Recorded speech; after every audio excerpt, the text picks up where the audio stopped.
Hi everyone. মা আর বোন তো এখানে পৌঁছে গেছে, আর একটা দিনও কিভাবে কেটে গেল। সকালবেলা এখন আমি অফিসে ভাতই খেয়ে যাচ্ছি।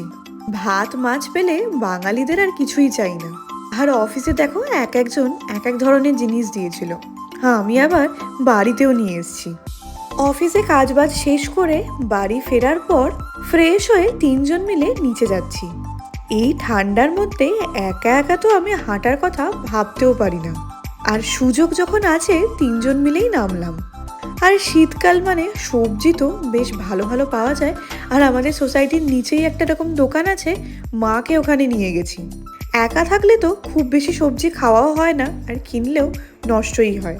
ইচ্ছা থাকলেও সময়ের অভাবে বানাতে পারি না। তো আজকে বেশ অনেক শপিং হলো।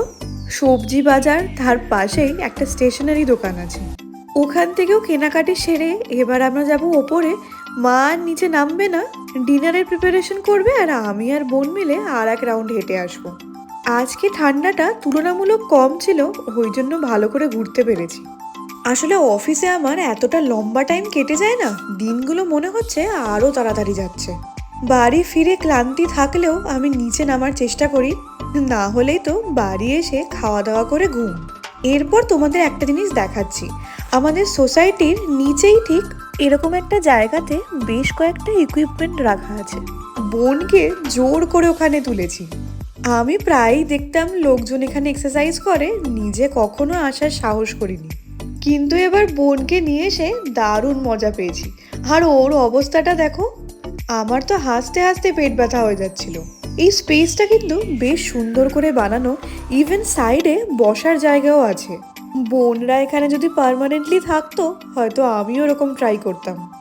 আর এক একটা দেখো এক এক রকমের, এটা কিন্তু বেশ মজার ছিল।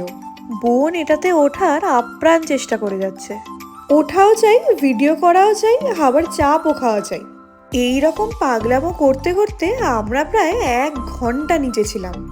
পরের দিন অফিস থাকলেও আমার যেন ক্লান্তি লাগছিল না, কারণ আমি জানি এই যে মেমোরিজগুলো এগুলোই রয়ে যাবে। ওরা যখন ফিরে যাবে এই ভিডিওগুলো দেখেই ভালো লাগবে।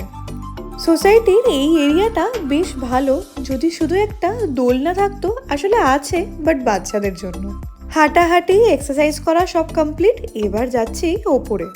দিন তো প্রায় শেষ হয়ে গেল, এবার গিয়ে ফ্রেশ হয়ে ডিনার সারবো।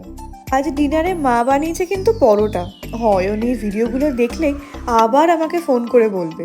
তাও মা আর বোন এসছে, একটু ভালো মন্দ খেয়েই নি। তো এই ভিডিওটা এখানেই শেষ করছি। তোমাদের সাথে দেখা হবে আবার একটা নতুন ব্লগ নিয়ে। টাটা।